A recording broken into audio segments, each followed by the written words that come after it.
welcome to the first podcast of the year 2026, I think.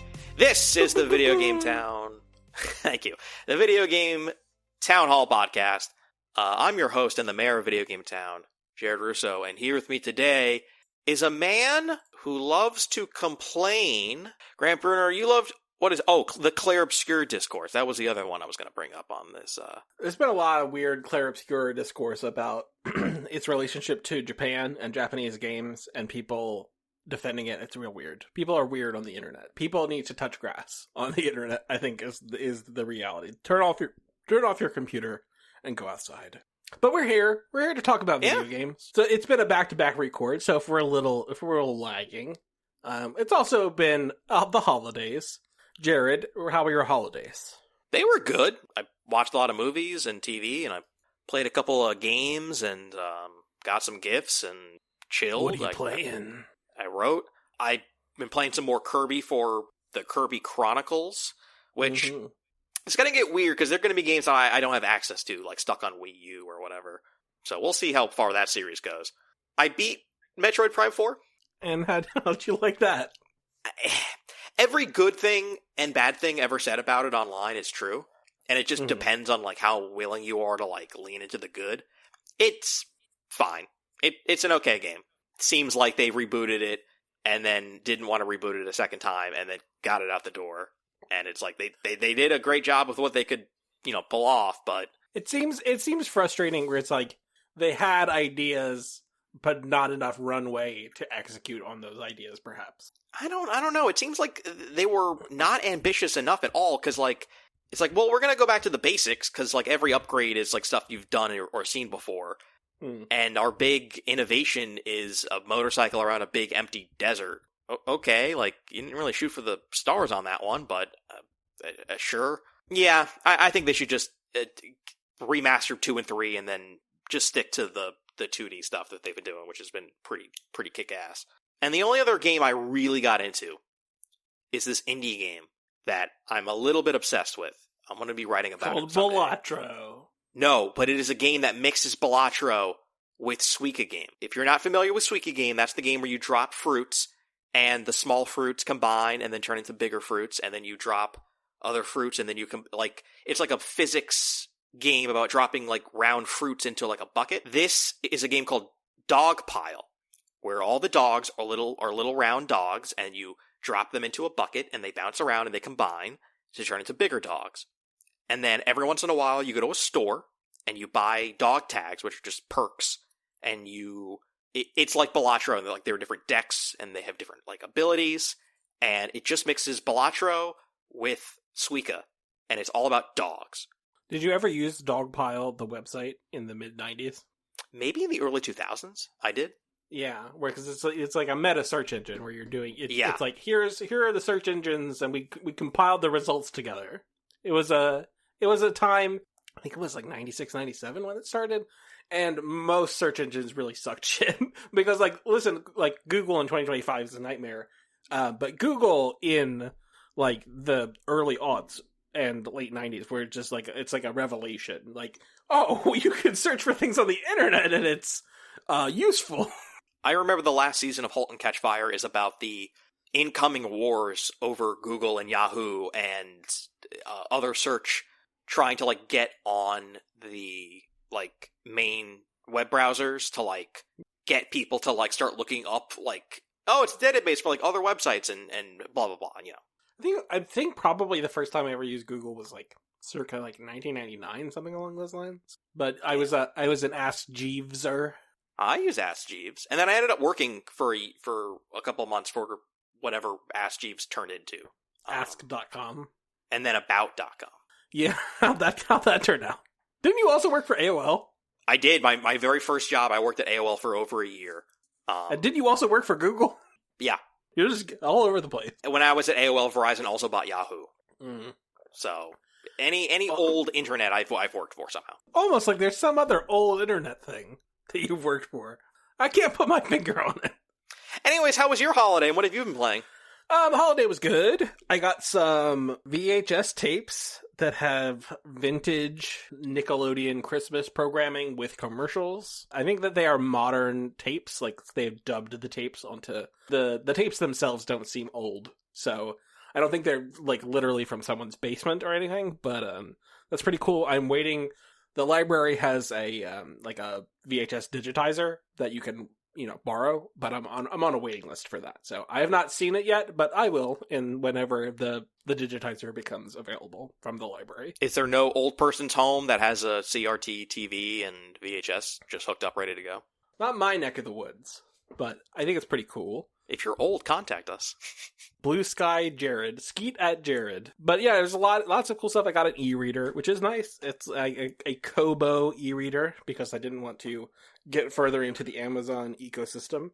And so that's been nice. It's also one of the nice things about modern e-readers is that you can just borrow ebooks directly from your library right on the device, which is nice. I like being able to do that. And you could read books without having to pay a bunch of money. And that's pretty neat. I got a ton of snacks. It's been a real snack heavy year because it's also like I don't want stuff. I have a pretty small house. I don't have a lot of places to put stuff, so I'm always discouraging people from buying me stuff. So lots of times they'll just buy me snacks. Got a fuckload of different flavored pretzels. I got some prickly pear candy. That's pretty nice. I enjoy that. And I've been watching Pluribus, which we talked about on Patreon podcast. But Jared, you finished because the whole season's finished, right? Yeah. Without being spoilery, because I'm 3.5 episodes in, which is not nothing considering it's like 9 episodes. But how do you do you think that it sticks to the landing? Like, do you think that it goes all the way? It definitely has a good finale, and it definitely sets you up for another very intriguing season. I think at a certain point you kind of see where the tracks are being placed and where it kind of needs to lead to. They will slowly reveal.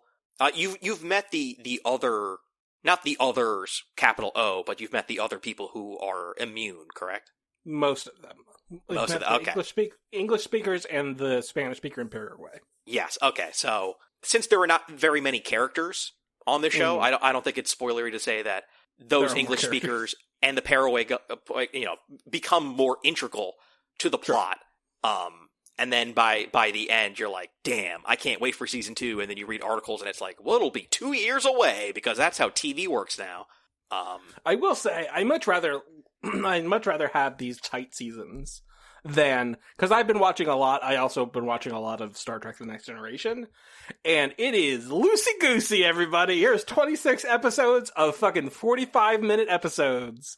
It's like, wow, they really had to stretch for time in the fucking 80s and 90s. Yeah, no, it's a satisfying conclusion to season 1. You will not be disappointed.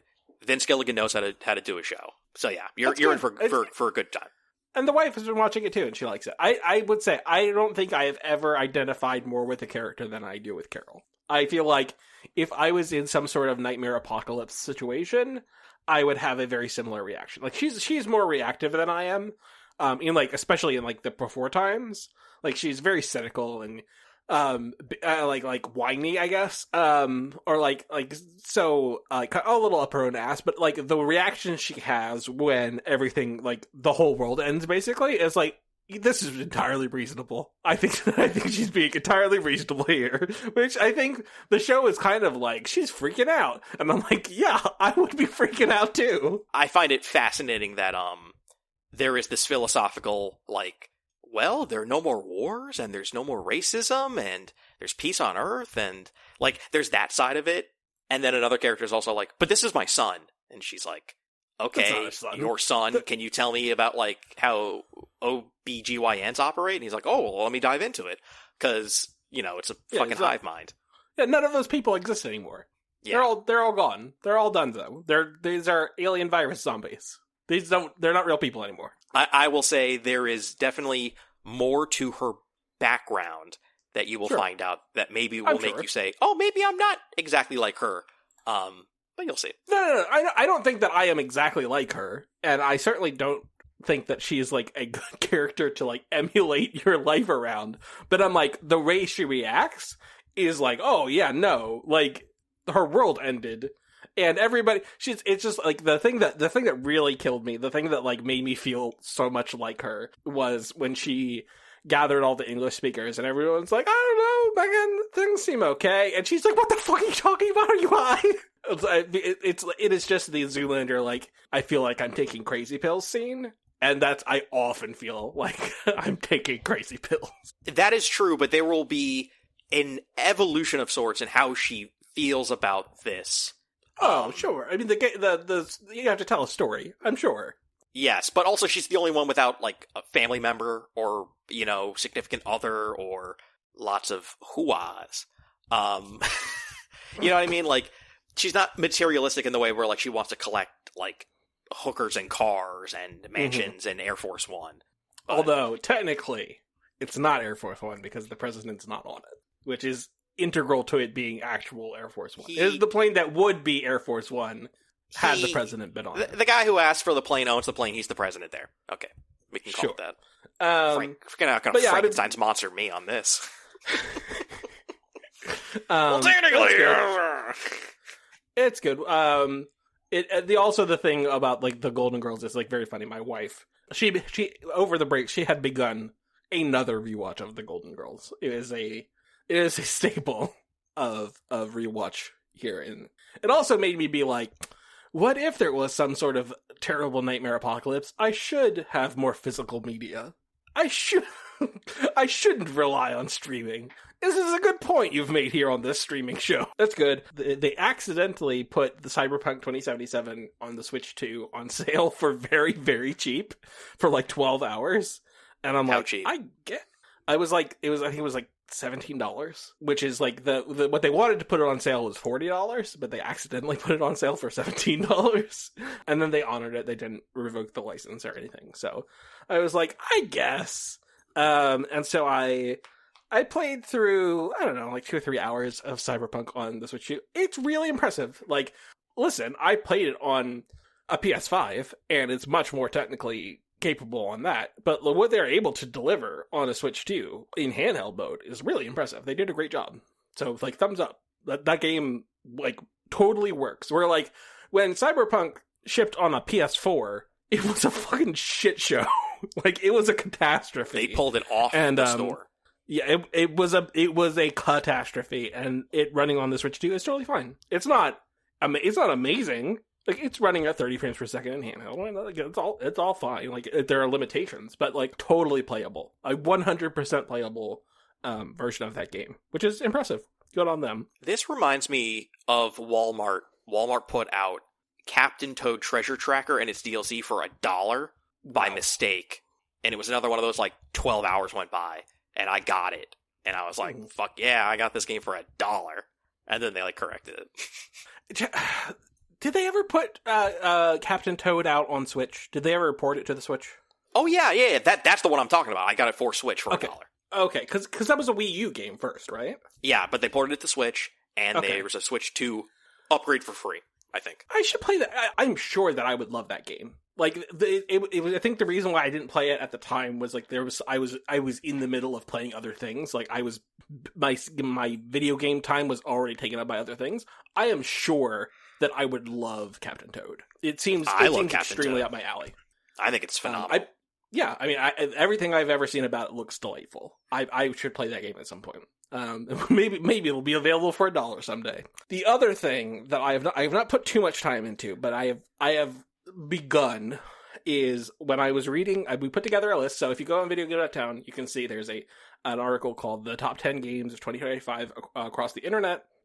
I looked at a bunch of other outlets and people's top 10 lists, and most of it is stuff that I'm unsurprised about. Like, hey, Claire Obscure did well, Split Fiction did well, Silent Hill F did well, Blueprints did pretty well, Silksong did well. These are all things that you go, yeah, of course, sure. I'm not surprised that these are on many lists, but one of the ones that it didn't make the top 10, but did make a number of lists and like very passionate arguments was the 100 line Last Defense Academy, and it is I don't even know. It is part like tactical game, part visual novel / adventure game. And So specifically, like the folks at Triple Click, including Jason Schreier and Kirk Hamilton, just really, really sung its praises. And I was like, well, shit, that sounds really impressive. Here's the thing. It kind of is like, it is a relatively straightforward and mostly linear narrative for about 30 hours. And then it's like, and then everything fucking pops off and everything goes wild. And I'm like, well, that sounds great. I mean, that sounds like that. The problem is like the time commitment, but like, that sounds incredible. Like, that sounds like such a thing that I want to engage with. So I've started, I've not gotten extremely far. Jared, the thing I want to compare it to, I need to know if you know what it exists. Did you play, you didn't, Dragon Age Inquisition? I started the very first Dragon Age, and you were like, don't do that, you're not going to like it. And then I was like, oh my god, Grant was right, I don't. So I never got around... like other Dragon Ages, you will not like the first Dragon Age. Yeah. No, I never got around to 2 or 3 because I wanted to play 1. By the way, I was watching Voidburger's Top 10 of the Year, and she mentioned this game, and I was like, I've never heard of this game. So the fact that you brought it up within like 2 hours of me learning about it is fascinating. Yeah, I will report back, because I do want to play more. So the thing that I want to compare it to is Inquisition, is that, so in Inquisition, you boot up Inquisition for the first time, or every time, but let's say the first time.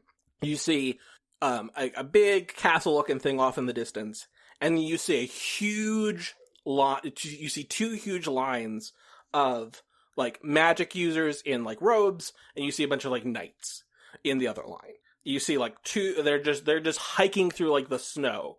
Just, like, countless, endless. Like, we're talking, like, thousands and thousands and thousands of people. And it just runs like that on a loop forever. And then the second that you press the X button or the A button or whatever to go into the menu, a massive explosion hits the castle, and all those fucking people die. It's a great way to start your game. It is a killer way to start your game. I don't want to spoil this because it's relatively new, but it is the most, like, intense thing like that since Dragon Age Inquisition came out. That I'm like you press the, like, go button, and I'm like, oh, Jesus fucking Christ. So I think it starts strong. So here's the thing. I'm intrigued. It's very anime. If you don't like anime, you maybe will have some problems. Like, there's some anime-type tropes and stuff. Well, I've played anime Souls-likes before, and then anime never got in the way of the gameplay. So I don't know.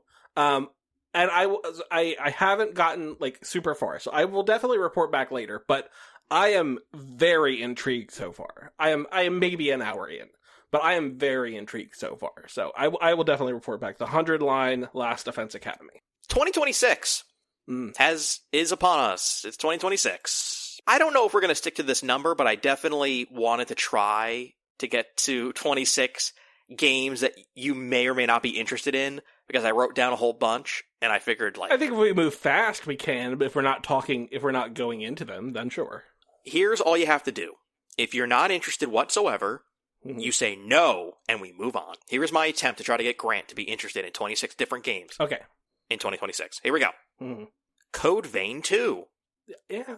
I'm vaguely interested. I didn't play it, but I am vaguely interested in Code Vein.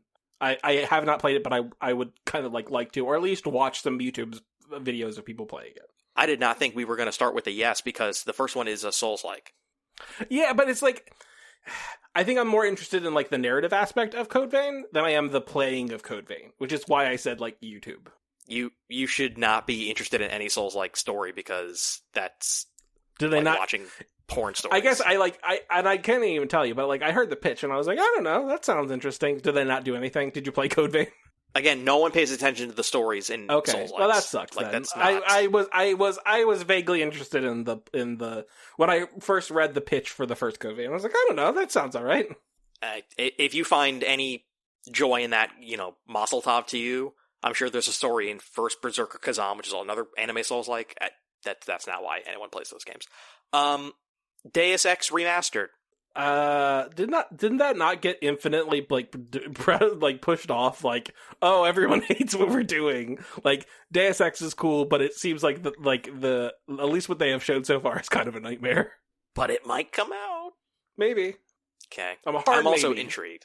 I tried playing the original, and it just there are certain old games that are unplayable. Like, they're just I mean, not like, I do think modern. it's one of those things where, like, you do need to do some modding stuff, because, like, the control schemes, it's a PC game from ye olden times where, controlling video games was the wild, wild west. It's rough out there, man. High on Life 2. Boo! Okay, we're moving on. Mugenics. I'm interested academically. I'm not going to play it, but I am interested because obviously the pedigree is very interesting.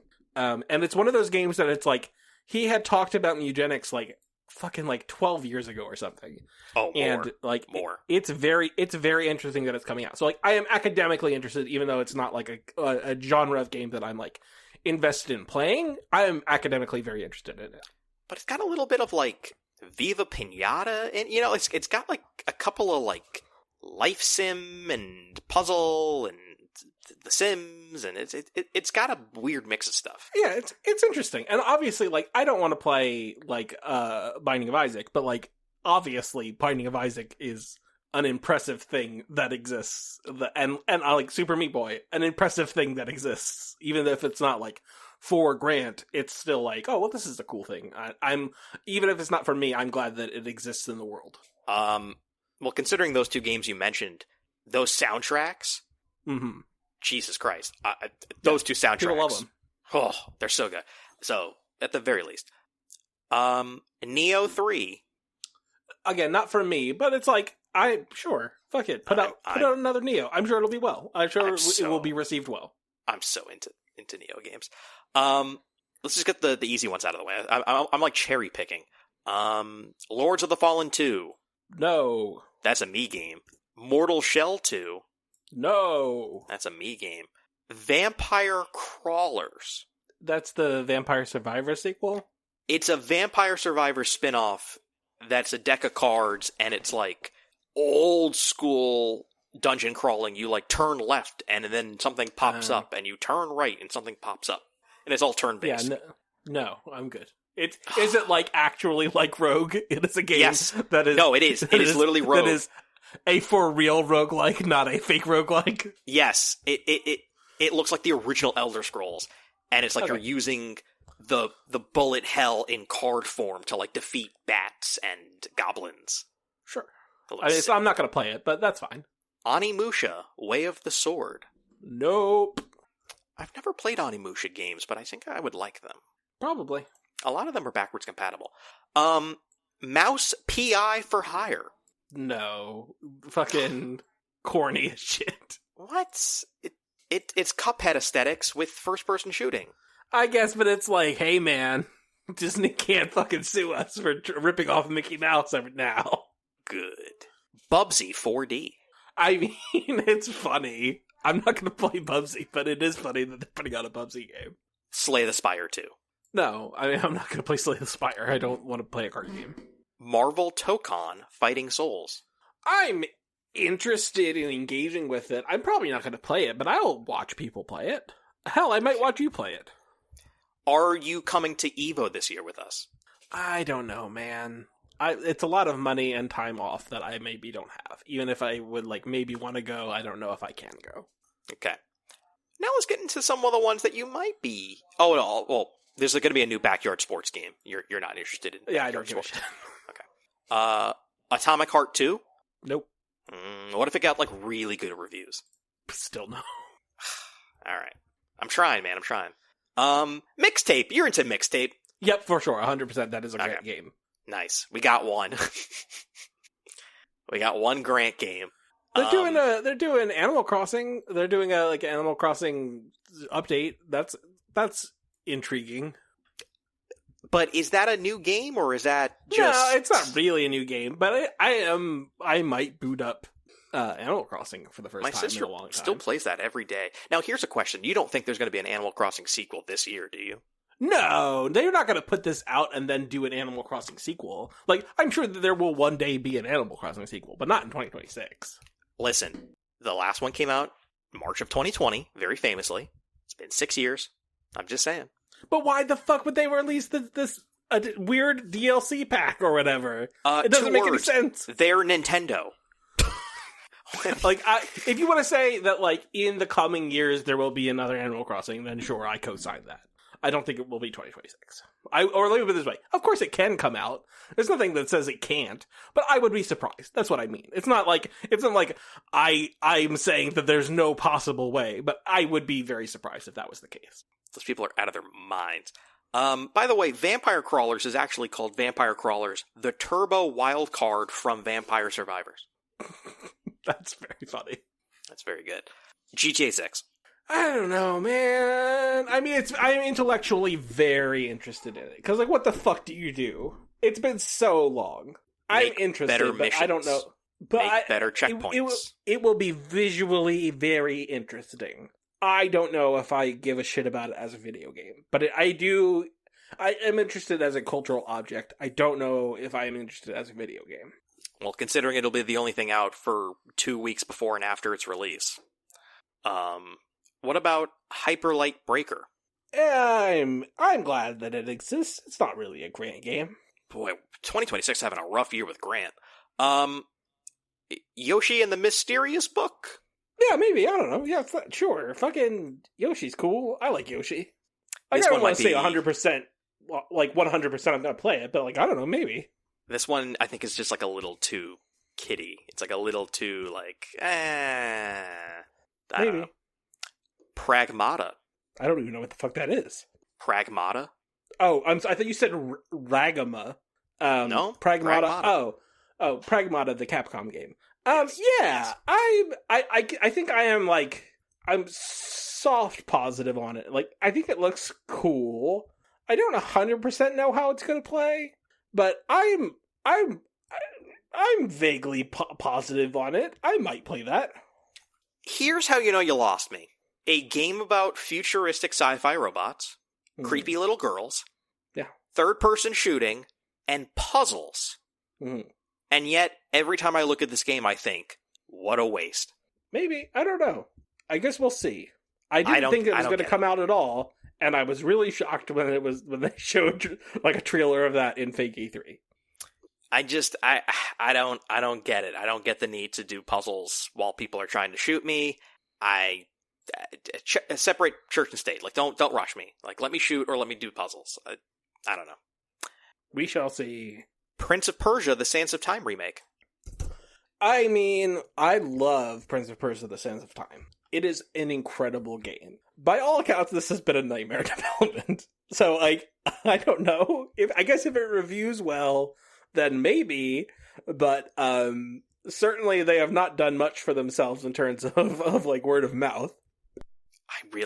Can't they just release the originals, like, backwards compatible? Like, I think that they are to some extent. I think you can play it in some places. On Steam, but like... Maybe. Marvel 1943 Rise of Hydra. No. Control Resonant. Yeah. Hell yeah. I don't know for sure if it will come out this year. But if it does, then yeah, I like fucking Remedy. Better. They make good games. It's everything that Remedy does that's super weird and interesting, with a new character to learn about and play as, and melee combat? I'm into it. Yeah, I mean, I don't think that it can... Like, I was so... Alan Wake 2 really did it for me, in a way that, like, I liked Control, but I had a bunch of, like, problems with Control. So, like, I was way more excited about Alan Wake 2 than I am about Control 2. But yeah, I'm sure it'll be good. Remedy makes good games. Famously, Alan Wake 2 became my game of the year for videogame.town. Any other website that had a top 10 list for me is no longer accessible. So yeah, it's deleted from the internet. So I got to say Alan Wake 2, my game of the year that year. How about Fable? That game's not fucking coming out. You sure? Also, I don't want to give Microsoft money if I can help it. But you're not interested. Did you play the original Fables? I did not complete, but I played Fable 2. I did not finish it. It was okay. I'm still mad that XPlay gave that Game of the Year over Fallout 3. I'm still mad. Still mad about it all these years later. But guess who ended up being right? Me. I mean, certainly, I don't think those Fable games are like well regarded in 2025. Or I don't even think people fucking think about Fable at this point. Well, it's a valuable piece of IP that Microsoft gets to control and hoard and until do they what cancel it. Yeah, really. How about Soros? No. Did you play Returnal? No. It just seems like it's so like Returnal is real punishing, and I was just like, I don't want to be punished. I don't want to play a game that punishes me. Well, maybe sexually, but not in the way that Returnal does. It's just like a game that it's real masochistic. RE9 Requiem. I'm a firm maybe. What do you mean a firm maybe? It seems like they're going more and more like old-timey Resident Evil than they are like Resident Evil 7. And I like Resident Evil 7 a lot more than I like old-timey Resident Evil. Like, they're like, and guess what? Rookie comp Leon S. Kennedy. And I'm like, oh, fuck off. I'm incredibly excited about a lot of the games that I've tried to pitch to you. I don't want to hog up the time talking about Neo or GTA, but man, oh man, am I so fucking pumped for RE9. Yeah, I mean, I liked a good portion of 7. I liked a good portion of 8. And I fall off those games, like, I don't know, at like the 66% mark. I'm like, okay, I'm done with you, Resident Evil. But what about the 2 and 3 and 4 remakes? I've not played them. Oh, Grant, come on. I mean, I played 4, the original 4. But it's more of that. Ago. All right. So what about 007 First Light, which is that real shit? I was about to mention 007 First Light. Okay, because I am excited for that. I hope it's something good. I'm just legitimately for real excited about. I really hope it's good. I watched that gameplay demo, and I just kept being like, there's something about this. I don't know. We'll see. We shall see. Because it's not like shooting is like the best part of Hitman. Yeah, I don't know. Oh, I don't know. I am excited. I think it's been a long time since there's been a Bond game that anybody gives a shit about, and IO has like a track record that is hard to argue with in most ways. So like I'm pretty excited about it. This can either go the way of Insomniac with its Marvel license, or this can go the way of insert bad pairing here. Yeah. I'm very excited about Fire Emblem Fortune's Weave, because by all accounts it looks like it is a sequel to Three Houses, which is an incredible game. A fucking incredible game, and I love that game. It was so close to being my game of the year, but then Disco Elysium came out. Oh yeah. But it was my number 2 game that year. I really, really, really loved Three Houses. And then Engage came out, and it doesn't do any of the stuff that Three Houses does that works for me. And so it's a good tactical role playing game, but all of the story character stuff that was happening was not in Engage. And so I was like, oh, I don't give a shit about Engage. So Fortune's Weave is very exciting for me. I'm very glad that it is coming out. Listen, it's no Into the Breach. I have to say that every time. The Duskbloods. Hard pass. You're gonna get wall-to-wall day-to-day coverage from me on that. Marvel's Wolverine. Yeah. I mean, unless they've totally fucked it up or something, then yeah, I'll play it. I like Insomniac. I believe in Ted Price. And Wolverine is cool. I feel like I really liked Wolverine when I was a kid. I was an X-Men kid above all else. And I really, really, really liked Wolverine. I feel less compelled by the X-Men and Wolverine as an adult, but it's still pretty fucking cool. I would say I'm Spider-Man number 1, ride or die until I die, and number 2 is X-Men. I mean, like I was like X-Men number 1, Batman number 2, and now I'm all like the only superhero I have any interest in at all is Batman now. Batman was third for me, but Spider-Man number 1, X-Men number 2. And those Spider-Man games are good. They're great, which is why I'm so. Amy Hennig, and it's like a story thing about Captain America and Black Panther and the rise of Hydra. It's Honk Shoe. No? Wow. Okay. All right. Honk. Dude, the Marvel crossover shit is so boring to me. Like, the more superheroes you add to your story, the more I fall asleep. That's so wild to me, because that should create excitement, and because it's It's, oh, these people I've never met before. But it waters down everything, because then it's like, okay, well then if Spider-Man is one of like 8,000 superheroes, then Spider-Man's powers aren't fucking exciting anymore. No, they're still cool. Super Meat Boy 3D is coming out. That's weird. Yeah, I'll play it. I don't know who's developing it because it's not the original team. I mean, it's Team Meat, but it obviously doesn't have Edmund in it anymore. Did you play that Guardians of the Galaxy game? I did. It was good. It's Mass Effect. I mean, I think it's corny. I think that a lot of the writing is corny, but it was good. What if Marvel Rise of Hydra 1943 is like that? I mean, I guess that I'm more interested in it, but it's definitely going to be more self-serious, because like the Guardians of the Galaxy is silly fun time, which I'm much more willing to participate in goofy, like not taking itself serious superheroes that I am. I'm so serious. World War II. We gotta defeat Hydra. Yeah. Gears of War E-Day. Couldn't give less of a shit. Pokemon Winds and Wave. Don't care. Not Pokepilled. Here's my last one for you. Okay. What if you didn't play Halo Campaign Evolved, and instead for the website we collectively did Halo campaigns in co-op? I don't know. Microsoft and boycotts. Oh, that's right. I don't know. I don't think they're ever going to get out of the not being boycotted thing forever. Like, it just doesn't seem like... Maybe. I don't know. We'll see. We'll see how things go. Tomb Raider Legacy of Atlantis, though. That is a remake of the first game? Yeah. Yeah. As long as it's not bad, I'll play that. Yeah, I'm vaguely interested. I'll put hands on it. It's kind of a bummer that that by all accounts they're abandoning the Tomb Raider reboots and they're going back to old Tomb Raider, which is fine. It's not like those are terrible, but I'm like, I don't know, you guys couldn't have continued the Tomb Raider reboots. Like, I don't know, you were doing something cool. Yeah, but that third one. The third one was disappointing, but it's because they didn't allow fucking Crystal Dynamics to make it. They were like, make a shitty games as a service game.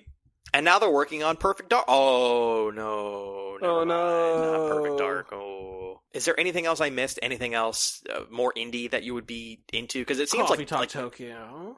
Coffee Talk Tokyo, okay. It seems like next year is going to be all like a big I got to catch up on this, and that's on my, not wish list, my shame list. Nighthawks, which is a vampire RPG, maybe comes out. Call Me Under, which is like a queer narrative story, might come out. Dream Settler, which is like you're like if I'm remembering correctly, like you're a mod on like early 2000s era internet. That was really fucking cool, and this is like a sequel to that.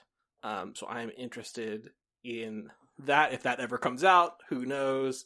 Nivalis, which is a sequel to to Cloudpunk, which is a game I like. Okay. But this is not like this is more like open worldy, which is like simulation or immersive simi than the more straightforward narrative of Cloudpunk. Tides of Tomorrow, that's on my wish list. That's being published by THQ Nordic. That's the ocean game. It's like the Waterworld game. That's not a great selling point. The Waterworld game? You mean it's going to be over budget and bomb? I mean, like, everybody's on the ocean. You're on the open ocean. Drinking their own piss? We don't know if the Half Mermaid games are going to come out. There's two that, like, the team that made, like, Her Story and Telling Lies and Immortality. Oh, right. Yeah. So there's two of those games that are, like, Project C and Project D. Will they come out? I don't know. Traveling at Night is a CRPG that I have on my wish list. City of Voices, Locator. Oh, Dosa Divas. I'm excited about that. That's the game from the people from Thirsty Suitors. Which I had written about. Factory 95, which is like a production game, but it's all with iconography that looks like Windows 95. I think that's pretty cool. It's telling that you haven't brought up Half-Life 3 yet. Half-Life 3 is not going to come out. Exodus, which is the Mass Effect looking motherfucker, is not going to come out in 2026. The year they gave was 2027, which probably means 2028. But that's not 2026. I only want to talk about things coming out in 2026. This calendar year. Witchbrook has a 2026 year, and that is like let me see if I can. Discover Mallsport, a vibrant seaside city where Witchbrook College opens its doors to aspiring witches like not witchers, witches like you. I wish. And it's like it's like pixel art. Discover magic and mystery in Witchbrook, a spellbinding witch life sim for up to 4 players. Start your life as the newest resident resident witch in a bustling seaside city of Mallsport. You know what? I think I have a bunch of stuff on my Steam wish list, and one of them actually might be that game. Witchbrook. Yeah. Yeah. Mugenics, Escape from Ever After, which looks like Paper Mario, Project C? What the fuck? Oh, yeah, Project CD. Okay, yeah. Pipsqueak, Mouse PI for Hire, Tenjutsu. I don't know what that is. Big Hops, and Rack Coin Pusher Roguelike. Okay. Paralives, which is like a The Sims like game. That has a May 25th date attached to it. I'm pretty interested in that because fucking EA's not going to ship a fucking new Sims game. Boo! Those bastards. It's true. 2026, I think it will be. I don't think it necessarily will be a good year in general, but I think there will be plenty of games that are good. Definitely think 2026 is going to have more games for me than for you. That's probably true, but I also think that you like more you like more genres in which lots of games come out, where like a lot of the genres that I like, where it's like, you will get one of these a decade. Yeah, it's more AAA, mainstream, like big pop culture, blockbuster popcorn stuff versus indie narrative storytelling, bespoke, idiosyncratic, which is the best dynamic to have is you call me a sheep and then I wake up, sheeple. I don't have a good insult because why would I bite the hand, you know? But also it's like I don't like hate that, or like, and like you listen, you're like playing like roguelike deck builders, and it's like I'm not mad that those games exist. I would like maybe fewer of them. Like maybe we could like not as many of them, but I'm not mad that they exist. Dude, I liked Monster Train, and I got Monster Train 2, and I was like, man, I don't have time. Like, I got other stuff going on. Like, there are too many of them, and I still want more. There's a lot of them, but I'm like, I don't know. Maybe you can make other games too. Maybe there are other genres besides deck-like rogue builder. I want Balatro for roguelike everything. Deck builder. Sorry, there was a Balatro for roulette wheels. There was a Balatro for slot machines. There was a Balatro for blackjack. Like, I want more Balatros for everything. You just want it to be the year of Balatro? God, be the greatest year of my Jared, life. here's the question. Do you think we ever get another year of Luigi? No. I think Nintendo owes us another year of Luigi. I want another year of Luigi. I don't like, you know, in the Chinese zodiac, where it's like there's like a 12-year cycle. It's like, oh, it's the year of the rat. Come on, everybody, year of the dragon. There should be like every 12 years we get a year of Luigi. I just think they're too into their movies, and they're just gonna focus everything on like the release calendar, the whole games, and just release it for the movie. Like, everything will be, Mario Galaxy 1 and 2 ports when the movie's, like, it's all just movies. What if we get a Luigi's Mansion like Hulu series? Ooh, Luigi's Mansion. Now we're fucking talking. Now we're cooking with gas. You think they're holding Luigi's Mansion 4 for the spin-off? No, but that would take forever. No, they're probably just going to release up Luigi's Mansion 4. But also like you do it, and it's like hey man, you have Luigi's Mansion. What if you just ripped off Ghostbusters? What if you just basically remade Ghostbusters but made it Luigi's Mansion? 4-player co-op. Now we're talking. So yeah, 2026, it'll be a year. True. But that's it for the show. It is 2026. Thank you for listening. You can follow us, videogame.town on Blue Sky, Twitter, YouTube, Twitch, Instagram. TikTok. Check us out. You can just go to videogame.town, find all that good stuff. And specifically, if you go to videogame.town/donate, you can support us. You can back our Patreon. And for $5 a month, you can get a bonus podcast. So instead of getting, on average, about 4 episodes a month, you get on average 5 episodes a month, because we get a bonus podcast every single month. There are different tiers. If you don't like the subscription stuff, which I understand, there's a lot of stuff that's subscription. You could just, if you just want to, hey, here, you did a good job. I like your podcast. Here's $20. We have a Ko-fi, and you can just give us money there. And if you don't have money, if you don't have it's, hey man, it's tough times out there. That's fine. We don't need you to like to harm yourself to support us. Like, that's okay. If you don't have the cash, it's all right. But if you do want to help us and you don't have the money, go to Apple Podcasts, Spotify, and leave us a nice review, or like just give us 5 stars.